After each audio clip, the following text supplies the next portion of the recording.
Hello everyone, welcome back to the workshop. Today we're going to be doing a bunch of machining on the frame for the power hacksaw. So let me bring you guys in and show you what exactly we're going to be doing. It's going to be a lot of horizontal work, but a little bit of angle work with the universal head today. So let's get to it. So today what we're going to be doing, not only just machining this, but we're going to be machining specific parts. This surface here, which is where the arm will ride, needs to be machined. I need to put a dovetail on it, so that means setting the angle head up, or the universal head up, and cutting the dovetail here. And I'm going to be cutting the surface where the bearings ride, so that it is square to where the hacksaw rides.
God damn them all. I was told we'd sail the seas for American gold. We'd fire no gun, shed no tear. Well, I'm a broken man on a Halifax pier, the last of Paris privateers. Inside, how I wish I wasn't sure, but now to the point when it sails in rags and the crook and the scuppers with the stags and the jags. God damn them all. I was told we'd sail the seas for American gold. We'd fire no gun, shed no tear. Well, I'm a broken man on.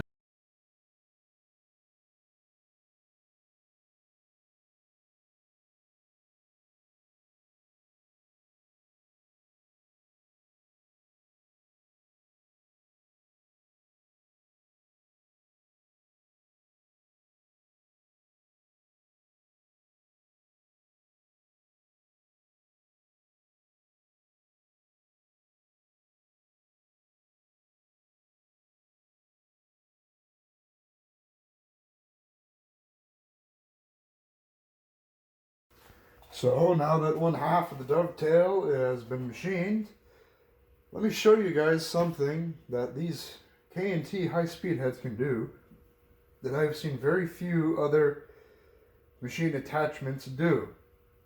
Now this is only for the K&T high-speed heads. There's 3 versions of it. Well, maybe 6. There's a light duty, standard duty. This is the standard duty one. And the heavy duty.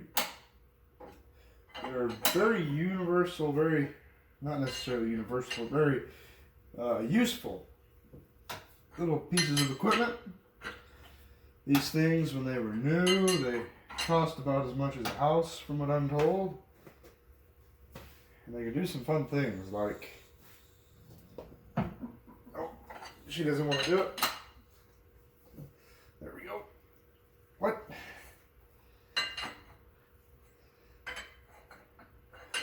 She's a bit grumpy sometimes.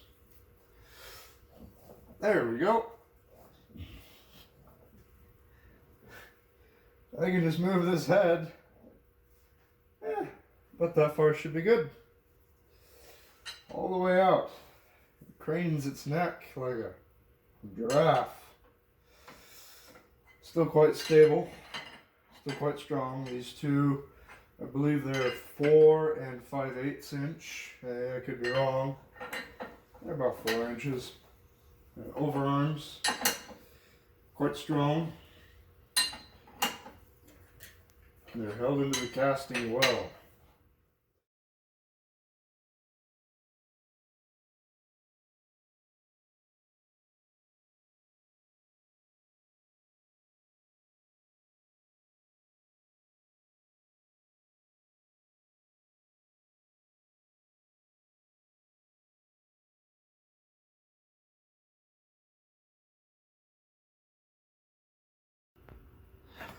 So, now that this guy's all finished up, it's all machined, there's a blood gullet in the middle of it. Actually, that's so debris and such that gets onto these ways, it has a place to go, and also it will help with oiling. All of this is done. Where the bearings will ride is all machined. Everything, you guys saw it. It's all done. I did only center drill spots here so that I can come back with a hand drill. I didn't have the room for the 27/64 inch drill. I will drill and tap those. So yeah, all that's really left for the power hacksaw, all the major components, I suppose, is the forged frame.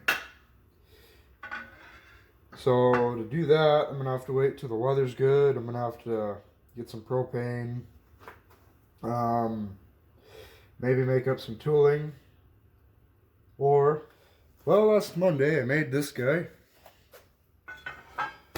Forged this guy out of 36 inches of 1.5 inch 1045 round bar. I flattened it to 3/4 of an inch, and then I drew the ends down. I tapered each end, It's about 11 inches from here to here. For this one, it's about 10 inches, but that's not really an issue considering this is the side that the tensioner needs to be on. So having clearance right there is nice. It is quite a bit wider than it needs to be. This here is the 18-inch hacksaw blade that I will be using. And so I have about 4 extra inches of room. That's nice because I'm going to have more room than I need. So it will be easier to design and build the holders for this blade and many other blades. I can use bandsaw blades, I could use hand hacksaw blades, different types of power hacksaw blades, maybe even sawzall blades if I need to, but I don't think I ever will. So, if you enjoyed this video, please like and subscribe. Naturally, I'm going to be making a lot more content on the power hacksaw. I'm super excited to get this part of it done. I do still need to drill and tap the holes, but I'll just do that off camera.